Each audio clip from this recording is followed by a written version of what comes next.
that career pathways in the creative economy resolution that we discussed at our last meeting when we were talking about education in the arts.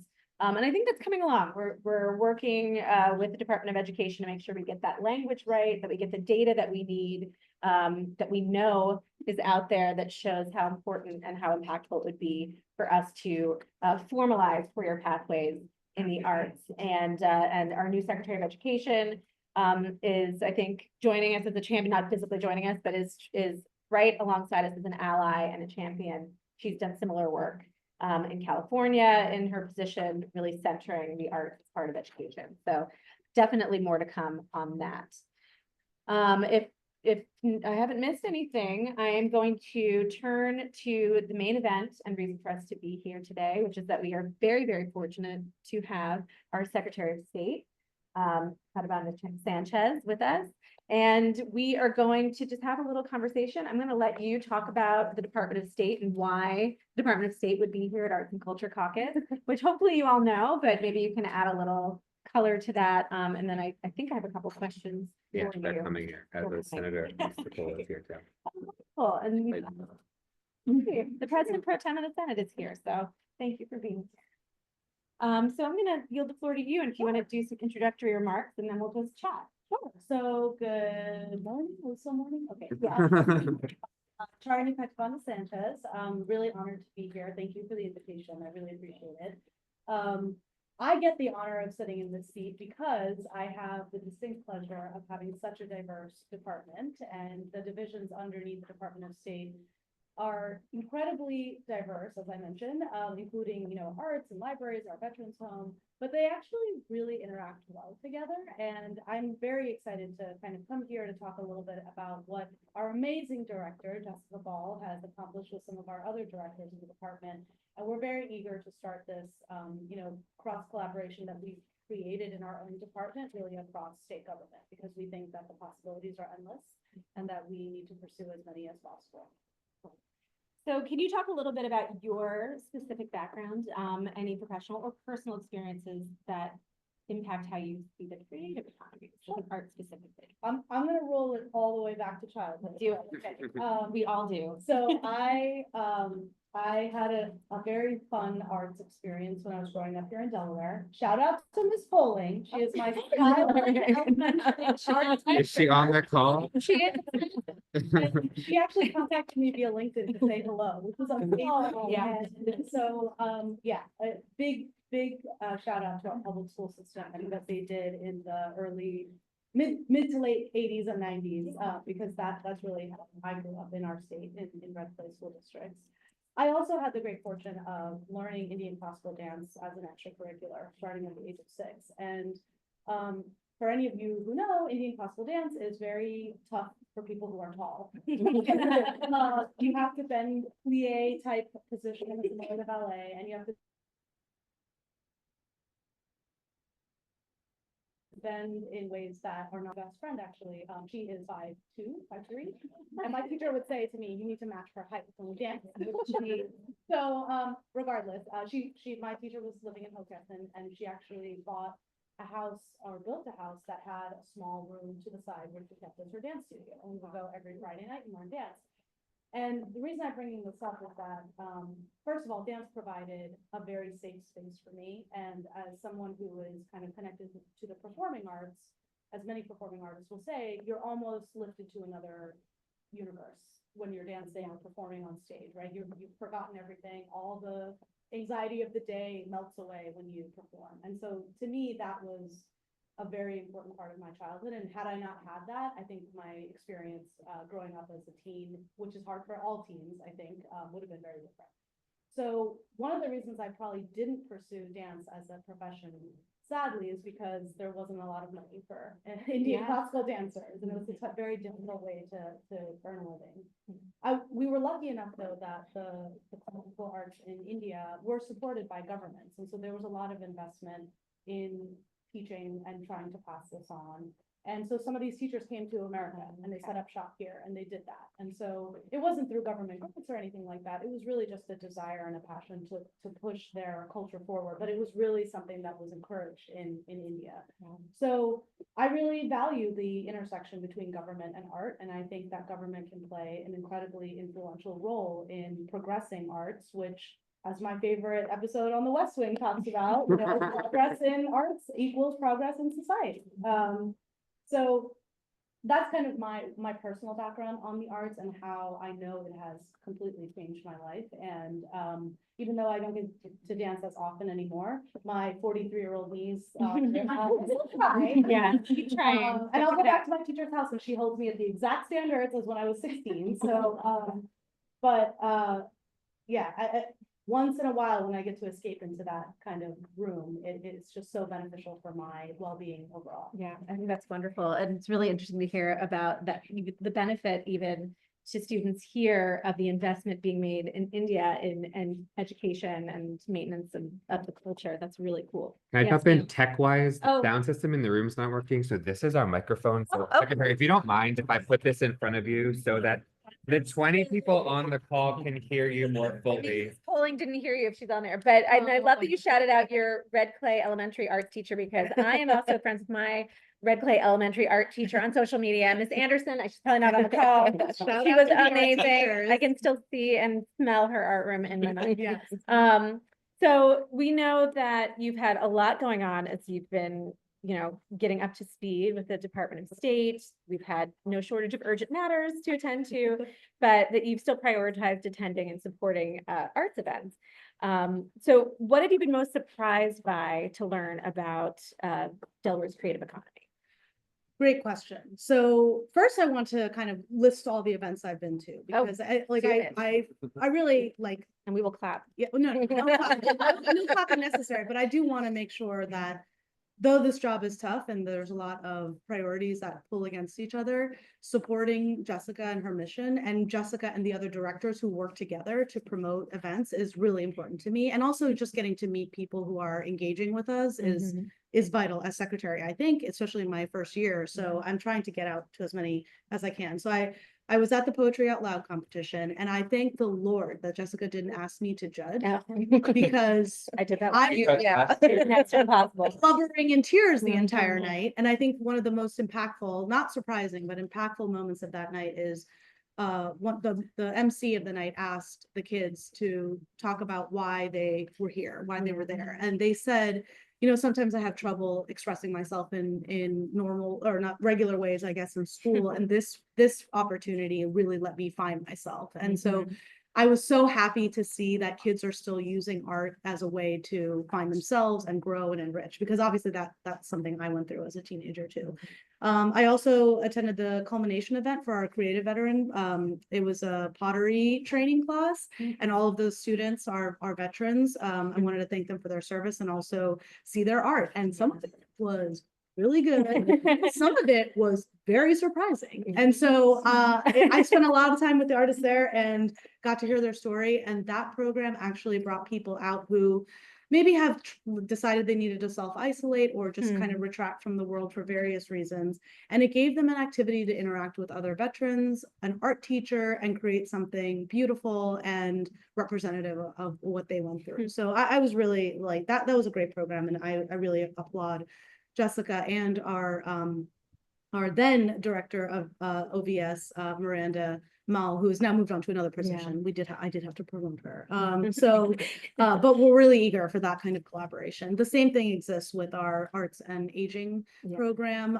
As my mom will not be happy if I call her aging, but I have seen the benefits of art to, you know, folks that are retired and looking to stimulate their brains and continue to contribute. It's really helped my mom.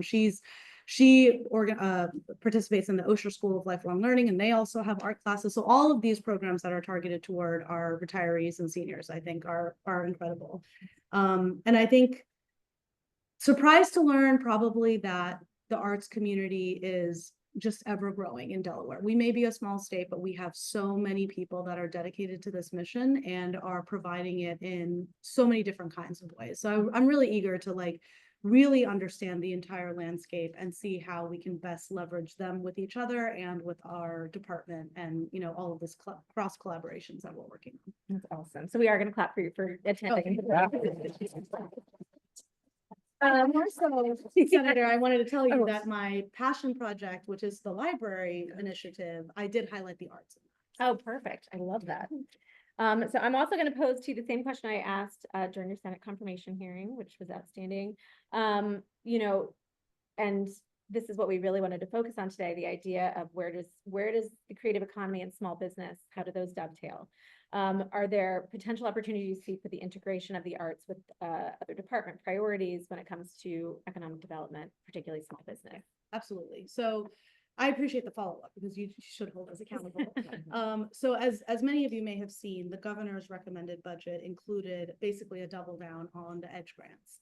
So EDGE, we're calling it EDGE 2.0. And so the governor, myself, our director of small business, we are very passionate about promoting small business. And we believe that artists are also small businesses. Now, some of them are organized and we can talk about that. And as we all know from the Small Business Caucus, that's probably happening at the same time as this. Yeah. Accidentally, Yeah. sorry about that. Okay, well, perhaps we have a joint one at the next meeting. That would be Great idea. You suggested that last time. yeah. There is a full intersection between small business owners, all the resources that we give to small business and how they are the backbone of Delaware's economy. And that includes creative artists too. So to me, there's no difference. Like you could be selling hair products or you could be selling your artwork. I actually attended we sponsored some small business fairs when I was at Newcastle County, and I bought a pair of shoes that had the artist's work. She creates the art in painting form and then also puts it on shoes and t-shirts and things like that. And so these are all her creations. So anyway, so I think there's absolutely space there and we're encouraging that. In fact, we are also exploring trying to understand how to help organizations that are just organized as nonprofits be a part of the EDGE process. EDGE is about economic development, it's about job creation, it's about return on investment. Sometimes those things aren't measured as clearly with nonprofits, but not that they can't be. It's just that people don't kind of train their brains to think about it like that. So we're also exploring these different types of concepts and trying to make sure that because we're doubling down on the money, we also need to double down on the industries that we're supporting. That's great. So well, EDGE grants are amazing. I think the idea of nonprofits being able to partake in that is awesome. And we've also heard a lot from the community during these caucus meetings and the create plans, research, the need for sustainable funding for the arts through the Division of the Arts. And I think you talked about the other business opportunities. Do you have a particular position on the importance of ensuring funding and keep up with the need that we're hearing about from our artists? High importance. Right answer. Absolutely. I mean, we don't get to progress as a society without essentially supporting our arts. And we can't do that alone. And the government will never not be a part of it. In fact, in my view, right? We always have to play a role and we have to leverage our support with private support in all kinds of ways, whether it's philanthropy or corporate, but we all have a part to play in this because at the end of the day, the mission is we are aligned on the mission. We're trying to increase people's creativity, that helps with better quality of life, that helps people. I mean, I didn't become an artist, but I did do something very productive with my life. So I see those things 100% as connected. And so, and I think I remember too, how devastating it was during one referendum season to have your arts budget cut that year, right? Like that's not what we want to foster in our society. And we need to step up and have sustainable funding models. We're already doing this with this cross collaboration that I've mentioned. And we have some exciting things that are coming down the pipeline. So we're eager to report back when you all are back in session. I'd love to hear that. And so I'll have one last question and then I'll probably get prodded on time. But if anyone else has like, Representative Shupe, if you had anything you wanted to add or other General Assembly members, but is there anything final sort of thoughts you'd like artists and arts leaders to know about the corporate and business environment in Delaware that might be helpful as we continue to talk about the benefits of the creative economy in Delaware? Things we should know about those other pieces. Absolutely. So if you are seeking LLC protection, register your LLC in Delaware. I got the Commission of Corporations. That's something. But number two is seriously though, for our different grant opportunities that exist for small business, because it's more than just EDGE. In fact, there's lots of small business opportunity. And we need to help our artists train to think like a small business, to think like that type of an entity, and then go for and support all of those types of grants and other funding that's available. I mentioned, you know, that we are working on some other things as well with regarding sustainability and funding. And I think just from a little bit from my experience working as an attorney in Los Angeles and representing some film studios, we have incredible assets here. And I know I'm preempting a little bit because I have a big meeting next week, so I don't want to give away any details, but well, I think it's very important one of the ways to foster the creative economy is through looking at filming. I mean, we have had films produced here in Delaware, and we have some really different and interesting assets that cannot be found in other locations. Yeah. And there's a whole ecosystem to filming that I learned about when I was working in Los Angeles. And we just need to figure out creative ways to fill the gaps that Delaware has to get a couple of things moving in here. We also have the benefit of having some great talent that has come from Delaware. Absolutely. That are very passionate about Delaware, and we want to, you know, loop them in and bring them to the table as well. And I'll just give one fun story. When I was out in LA, I represented a client who had some very interesting property, and they wanted to be put on this list for filming. Mhm. So there, you know, every film production has a site scout that basically goes out and tries to find the right location to film something. And so it just so happens that the person that contacted me was from Delaware, from my high school. My high school friend, actually, That's from so Tower funny. Hill, is a film locator specialist in Los Angeles. Mhm. And I asked her one day, I said, would you ever consider coming back to Delaware and putting together an asset inventory list for us? Because she grew up here too. Wow. And she's like, absolutely. So these are the kinds of things that I think we can Wow. leverage. We have a ton of talent that exists here today. Yes. We just need to make sure we give them the tools to succeed. That's awesome. I'm very happy to hear that. That was very much a part of the Create plan, something that a lot of folks who participated in that process really wanted to elevate. I'm so glad to know that there is thought and action happening around that. I think we are up against time. Yeah, he needs a break. I heard that. We all heard it. He did. Stay any longer than a little while. He was a perfect attendee. Thank you. Yes. Thank you, baby. Baby, that's it. I would say that my belief in the arts is quite simple. I think that the arts and culture equal community and economy. Yeah. Yes. Well said, well said. Question. Yeah, Rep. Romer, Representative Shupe, Senator Scholes, if anyone has any questions or anything you want to comment upon? Secretary, I hope you will hang out with us. We have some cool stuff going on, including our legislative fellow from UT, who is amazing. Libby will be doing some presenting, so I'd love for you to Absolutely. anything. No, I just want to say that I am thrilled to hear about the commitment to funding for the arts, Yeah. because I just think it's so important. And, you know, in a small state like this, probably even more so in a way, because I don't know that everyone here always has the same kinds of opportunities that you have in a place that has like a large urban center. So we need to make that for people, right? We need to create those opportunities, and that's how we'll get people to stay, which I know is Neil's drumbeat. Yeah. And that- Stay well, and and stay and everybody come back. staying. Yeah. So yeah, so that just makes me really, really happy.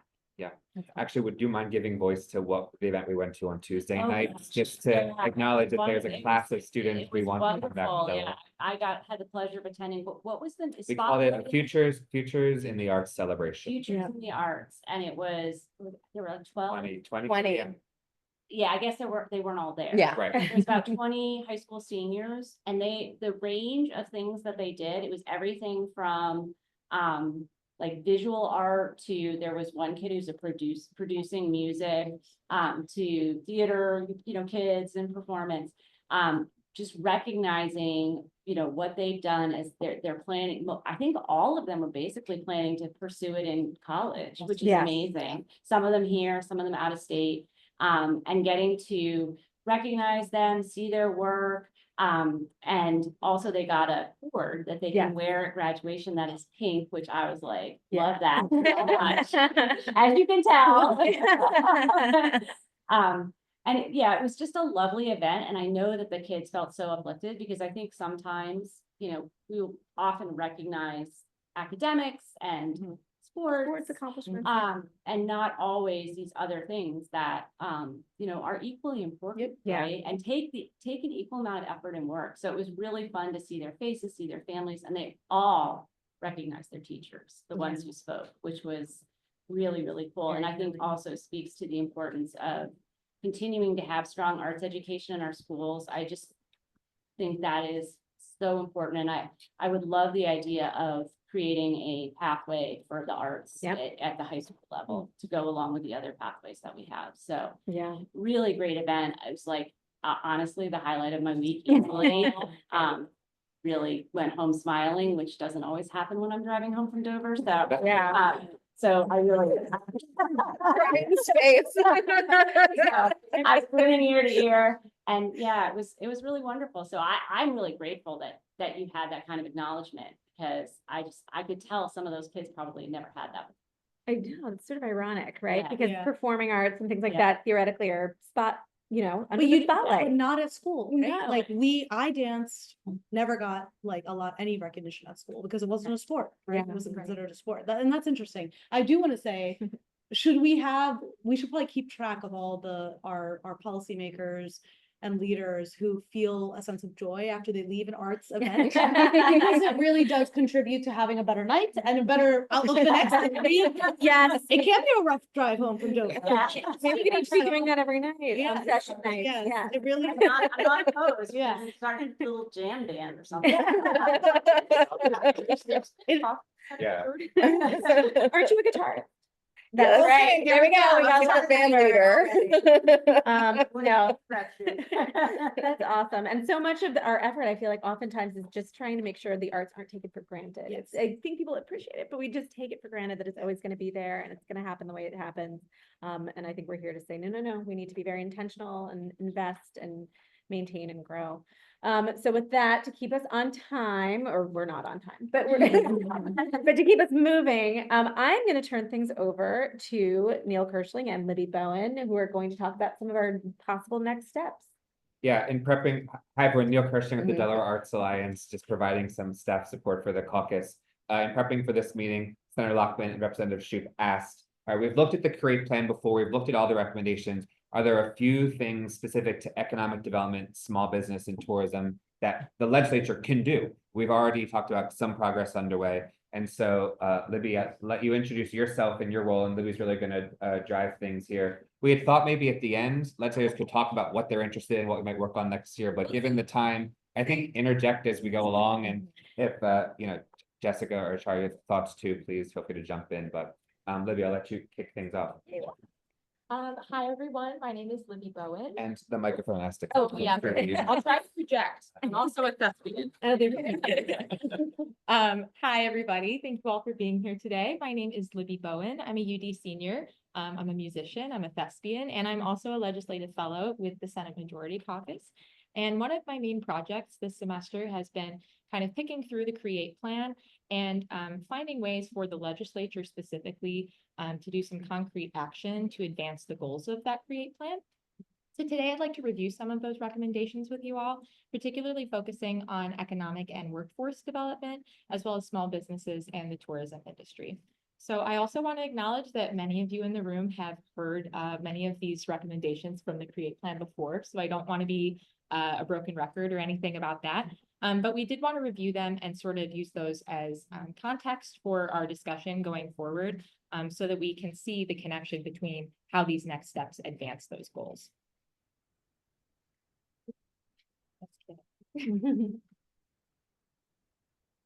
Oh, wait. Here we go. All right, so I want to begin just to reiterate what Senator Lockman had been saying earlier. I might have to be on your computer to hide this. We'll hide that part. Can you? Yeah, keep going. Okay. We have printouts, maybe needs them too. Just to reiterate what Senator Lockman had been saying, there are some steps that are currently in motion right now at Leg Hall to support the arts and culture community. As she said, there's a Senate concurrent resolution that's in the works, still in the drafting phase, but this would initiate the development of a state CTE pathway for the creative economy, which I know there's a lot of energy and excitement about. And this would not only support students of the arts that are entering the workforce out of high school right now, but I think that it also would make it clear to younger students, particularly in middle school, that the creative arts and humanities can be a viable career path. And that's a perspective that often isn't pushed upon kids. There's kind of a misperception that it's not viable and it just has to be a hobby. And I think the CTE program, as it develops, will be really important in communicating that that doesn't have to just be a hobby. You can pursue that further and make that your life. And also there is that letter of support, or the Dear Colleague letter, whatever you want to refer to it as, that's currently being circulated around Like Hall, advocating for continued support of arts funding in the coming fiscal year. So both of these are currently underway. And while they're works in progress, it's great that they're happening because it gives us as a caucus some institutional momentum as we head toward the end of session and beyond June 30th. There we go. Now I'd like to move on to economic development in the creative economy, which concerns everyone in this room, whether that be directly or indirectly. As many of you might know, the creative economy represents 2.35% of Delaware's total workforce, and that's direct employment, not indirect. And it generates a significant amount of economic activity in the state, which doesn't only support the general health of the state's economy, but it provides direct support to other specific sectors because creatives provide crucial services as well as indirect employment to other industries that might not consider themselves creatives. And I think that that's something that often goes unrecognized or unsaid. Delaware is home to more than 2,500 total creative economy assets. And it generates several $1 billion for the state. So the data essentially proves that you all are a very significant sector and your community has more than earned support and attention at the state level. The CREATE Plan makes several broader recommendations for supporting economic development in the creative sphere, but I've pulled 3 here that I think can be most applicable to the legislature specifically, which are identifying additional revenue streams for supporting the creative economy, modernizing our film and media production industry, and establishing creative hubs in all of our counties. Now, as for concrete steps for supporting these goals, the Dear Colleague letter is a great step that's already underway, but we want to keep that energy and that spirit going past the end of this session. And one option the legislature and state government might consider is the creation of broader incentive programs for film productions located in state and a general refresh of media-related policy. So this could include tax rebates for productions that hire local Delaware crews, or a compilation of a database of film-ready locations in the state and relevant permits for filming in Delaware. And this is an area that Delaware is sort of an outlier in. We have a thriving audiovisual sector, but tax credits have been implemented in essentially all of our surrounding states, I believe, Pennsylvania, Maryland, New Jersey, Washington, D.C., and several other states around the country. And some states actually provide additional technical support to media productions in state, including helping them find viable filming locations, staff support, finding vendors and things like this. So we really don't want our AV sector to be falling behind, given that those programs are already being implemented elsewhere. Now, on a sadder note, unfortunately, another thing that needs to be on the radar of the legislature, and I'm sure is already on the radar of everyone in this room, is the state of federal funding for the arts and humanities and culture right now at the federal level. So recent cuts to institutions like the National Endowment for the Arts, National Endowment for the Humanities, the Smithsonian, the Kennedy Center, the list kind of unfortunately keeps going. Cuts to these pillars of creative support directly impact the immediate needs of our local creative economy and our landscape in the policy sphere. So that's something that really needs to be carefully monitored at the state level going forward. Now, something that I also want to be a takeaway from this presentation and generally speaking, this caucus meeting is that at its core, Delaware's creative economy is a small business economy. 70.7% of businesses in the creative economy have only a few employees. And the self-employment rate of our creative economy here in Delaware is about double that of the broader economy. The CREATE Plan makes a few recommendations that would directly impact small business success in the state, including these 2 shown here. First, it recommends that the creative economy be better integrated with business and economic development initiatives and communications at the state level, which would include existing and future programs moving forward. But the plan also recommends that a full-time government position be created for representing the creative economy's self-employed and small business community, given that it's such a substantial part of this community.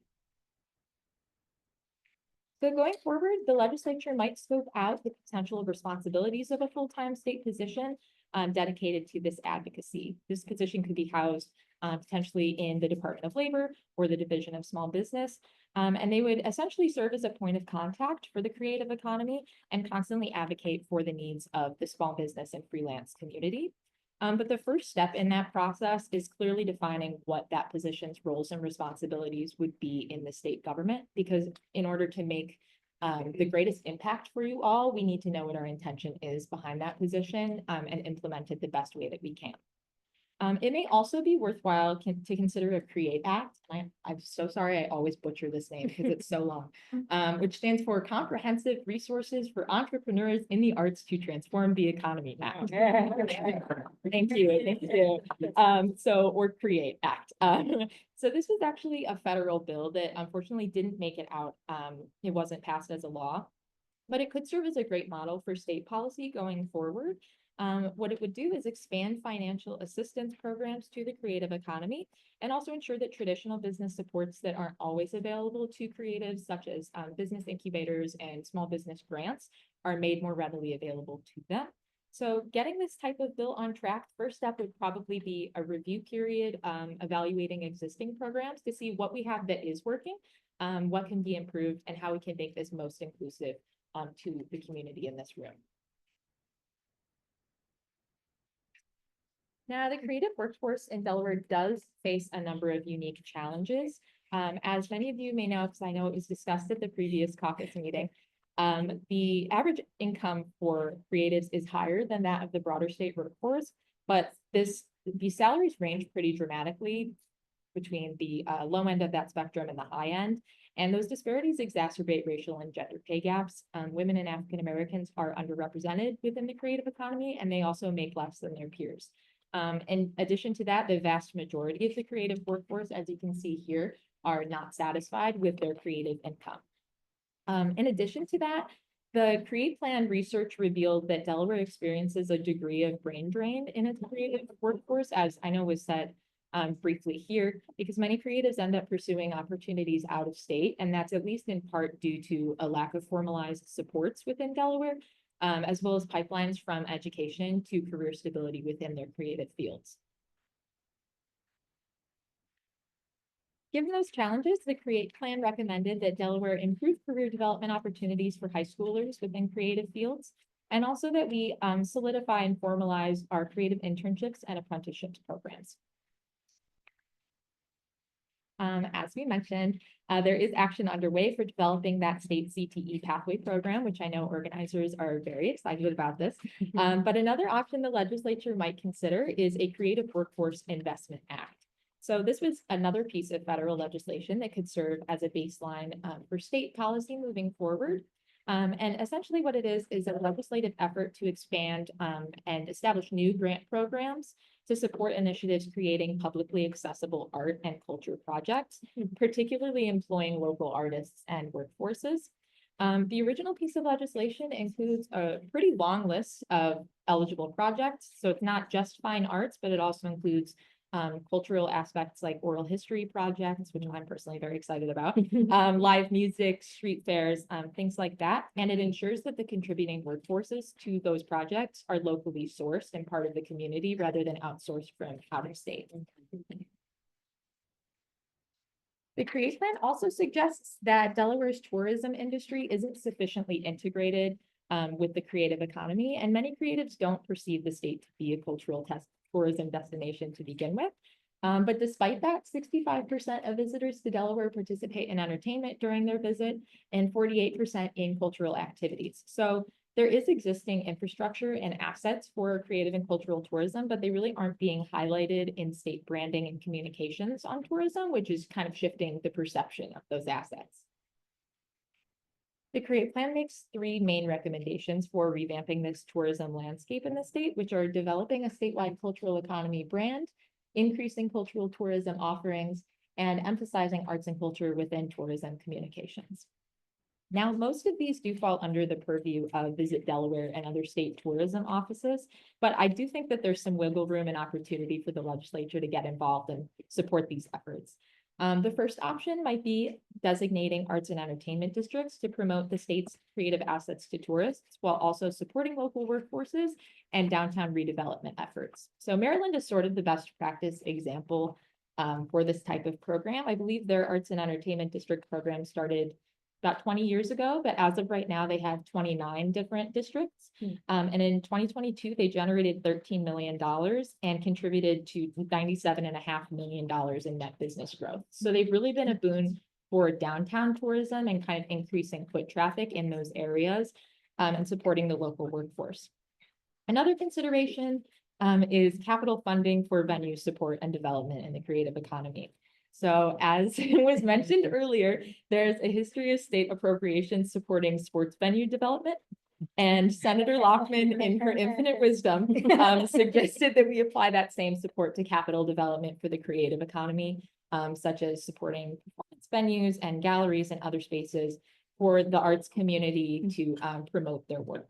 So there's an existing fund at the state level called the Delaware Sports Tourism Capital Investment Fund, which is essentially what it sounds like. It allocates funding to qualified sports facilities that are seen as having potential for bringing in regional and national visitors and events. So we could take that same approach for a creative capital investment fund, using a panel, reviewing and selecting applications with that potential, and then allocating funding as we see fit.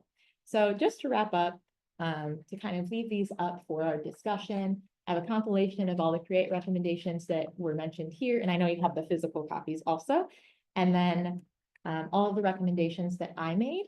But I want to say thank you all so much for coming, and not only for being here today, but just for your constant advocacy and your dedication to this workforce, because without your consistent work, none of these recommendations would even be within the realm of possibility. So thank you all for that. And thank you so much for listening.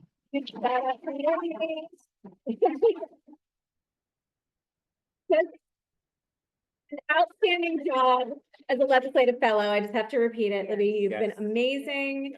We all want to hire you. The FTE, but And also, I mean, I know we've all in the room read the Create Plan executive report. Libby might be among the few people who read all 400 pages of the full report. And confirmed. Well, sorry, in our last minutes here, I mean, like, I think the open dialogue, if there of the few legislators who are in the room, like, if there's anything that stands out to all of you, I mean, your goal was like work over the summer and fall to come back next session with some direction. exactly. I mean, So we are finishing up the first half of a 2-year session. Our sessions cover 2 years, and so we can file bills over the summer that we can come back and hit the ground running in January to advance. So yeah, now's the time for us to sort of identify potential areas of focus. We just want to talk openly. If anyone sees something that they really want to add an extra cheer for, or anything. Two things. Number one, fast as we can expand the sports fund to include arts and venues.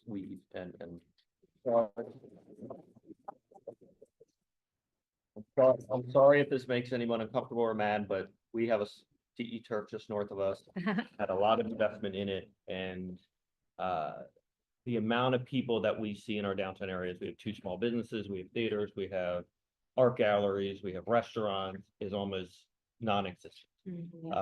They go to a big chain to eat, and then they're out back out. Yeah. So the sort of individuals and families that would be coming to our downtowns and staying for a while and going to art galleries would be the same ones that are going to a venue to see arts, that are interested in other arts, interested in revenue, or excuse me, in theater, interested in local shopping, that sort of thing. That would be kind of the demographics if you were, looking at the statistics of who you're trying to drive. So I think that would be very helpful. The second thing is the CTE and the public arts program, so the workforce program. I think something that could really help us is working on maybe expanding our messaging. We all agree in this room, but I think a way to expand our message is messaging to other decision makers and now to other people in the public is that the arts really can help us drive against what we're seeing as too much technology in our kids' lives and too much technology in the classroom right now, because the arts help your brain to relax and help you to focus and help your brain to develop in a way that's just not there with screens. So to bring that messaging in that this is a pushback against too much technology, a pushback against the dopamine drip that kids are getting all the time, I think would really push and expand that message out to a lot more people to get on board and help us that may not be our typical person that we would think is an ally for this.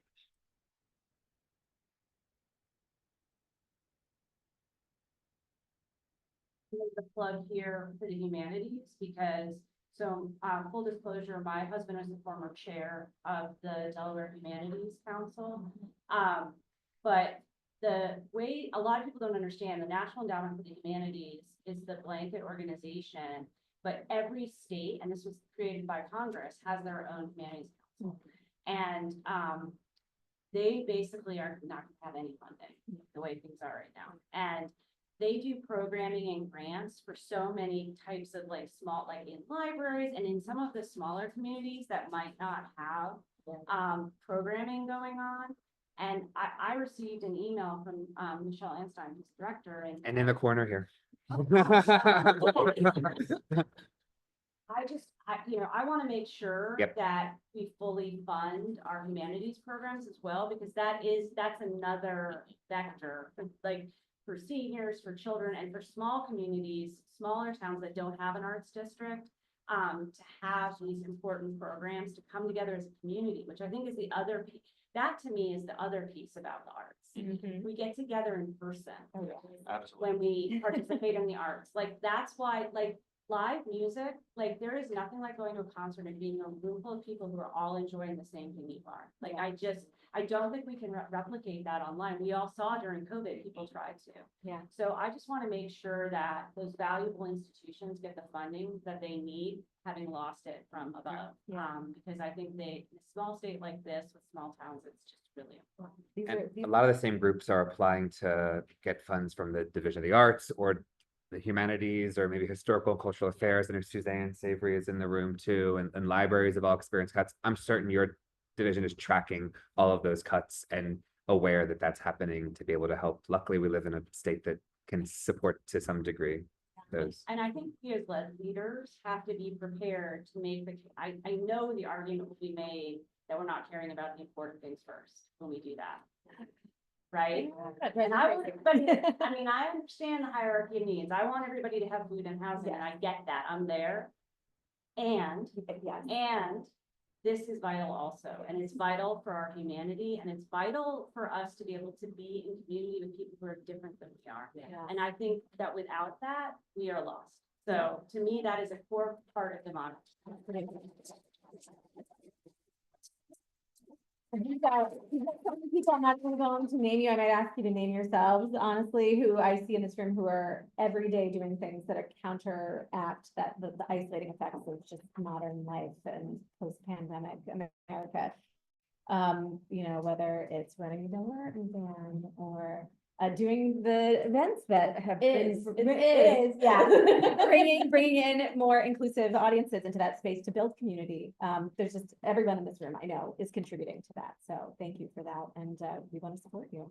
Yeah. We have a couple minutes left, and we will still be in the room being able to have more one-on-one conversations. But let's see what we can get into the air.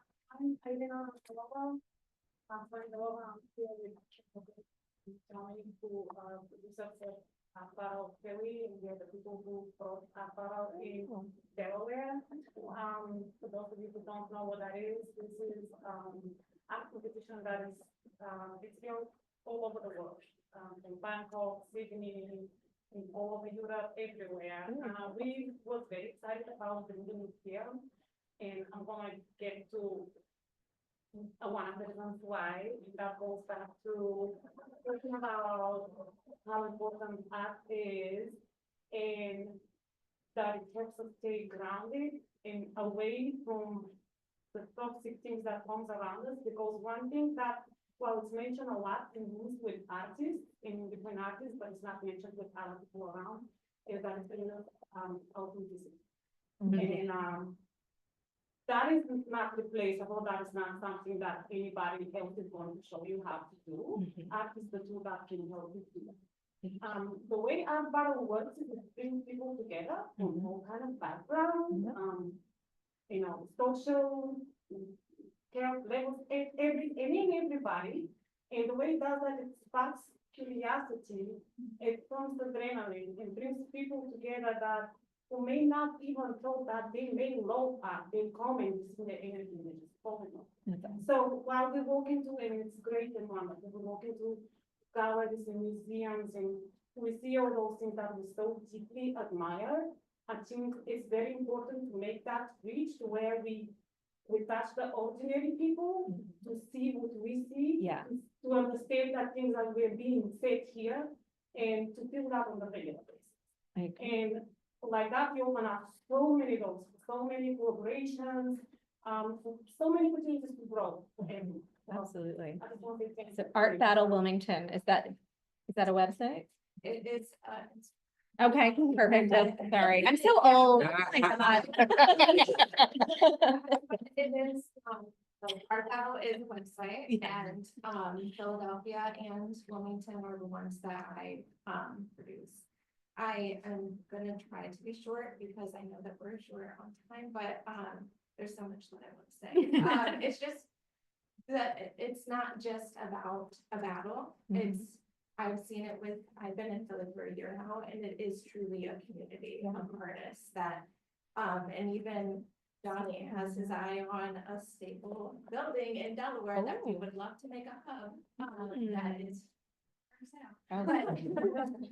But like, I just, we just have so many visions of things that could be possible with having Art Battle, because that's a place where artists feel safe and feel seen. And not only that, it also inspires other people. Like there was so many people there that were like, this is so inspiring. And I call it my natural high. Like it's just days afterwards, you're still like, and it just makes people want to keep coming back.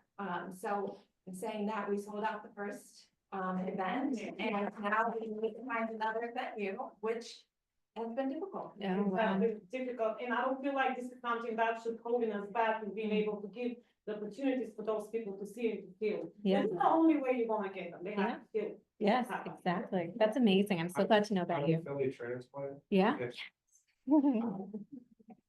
That's what we're talking about. There for the arts, than just something to do on a Friday night. Yeah. The energy was so electric and more community. Yes.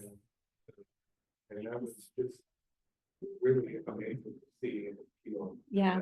Thank you for articulating that. I have struggled to put that into words as a Wilmingtonian, who grew up in a neighborhood that was full of people who were making a living or trying to, in the arts. There's just something special that I think we have yet to totally catch. You still live there? Yeah, around the corner. Yes. Top of your district. Yeah, I mean, it's great as it is, but there's so much potential.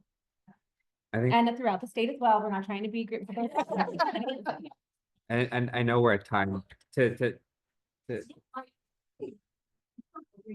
My name is Sandra James, and I'm the Deputy Director of the Bates Museum of American Art just over here. And I just want to personally like everyone in the room tonight. We are hosting the DDOA Award winners. This is the 25th year running. We've been hosting this exhibition that celebrates not only visual but performing artists as well. And we would love to have you. It's starts at 5:30. Please come. And before you leave Dover, to give you a lift. So come and talk to us. All the time. you'll be there. You go. Caucus, but yeah. I will not inspire them. Exhibition celebrates not only practicing, but emerging. It's amazing. So I was a fellow in 2020. That's which was a right. weird time to be a fellow, but, and it's such an amazing, I mean, I'm so grateful for that program. I mean, there's financial support, but there's just, I was explaining, earlier this week, it's recognition. that is significant professionally. It's something that you, when you apply to other things, you can put it on there and it really makes a difference. I would encourage, I actually had gotten it twice. I got it when I was younger as an emerging artist, and then I got it as an established artist. And, it's a really, really great program, and I'm very excited. I have a constituent who was actually in a writing group with me, who was one of the recipients this year, so. 406 bedroom. Definitely planning to head over there, but yes, it will depend on. Everyone needs to. If I'm not there, know that It's not my fault. All right, so I'm sure we all have, do you wanna, is it a comment on the policies? Yes, and I just wanted, I'm brother Ed Barreto, and I'm also the cultural program manager for Delaware office here. They were my team, but I just want to reiterate what you guys are saying. Art and culture is a lifeline to our people, to our economy. The next week, we're about to start our 18-week series when we're talking about Veterans Affairs, the Caribbean Affair, Teachers Association, and it's bringing even more that's coming with it. Among that, addressing our indigenous nations, the power of art and culture. November, you're gonna see another beautiful program called Living, Indigenous Living. But at the same time, we're also addressing the Black Film Fest. That this year we have to, it grew so big that we have to make it 2 days. Yeah. You know, and this year alone, we're also bringing the Hip Hop Cultural Summit. That last year we brought over 2,000 people from different states, from different areas. This is a lifeline, and I'm telling you this personally. I'm also an indigenous person born in Peru. And what does that mean? That in Peru, culture is life. That also means a lot for small businesses, for those that need to create our visions and continue progress. But I want everybody to know how important it is. Look at the economy growing. We're growing within ourselves. Sometimes we have to be self-reliant. But the main thing is, as long as you give us access, as long as you give us an opportunity, we're gonna grow it. There's nothing that's gonna stop this, because culture is the heart of this beat and to continue going forward. So I really welcome you all for fighting forward and to keep thinking of us, everybody here in this room, because I know everybody here is doing their part. And it takes all of us to stand where we are to make the full circle. Thank So I you. really appreciate everything. So I'm just gonna close this out by thanking everyone again for being here. Please stay with us. I think we're really building something special that is going to pay off. We have more direction every time that we meet. And we really want to deliver on this. So we need to hear from you. Make sure that you get my contact information, or you can always reach out directly to the Arts Alliance. You have their number to give us feedback, particularly on what you've heard today, that where you think we should really be putting our energy. And then certainly I want to hear from you directly, especially if you're in the 3rd district, because we do periodically incorporate into a newsletter, like news on events that are happening. So I would love to elevate your events. Email me or call our office through for now through DayCash. But great, this has been wonderful. I really appreciate you. Hang out a little bit, finish the food, let's talk to each other, and let's get some stuff done. Thank you, Secretary.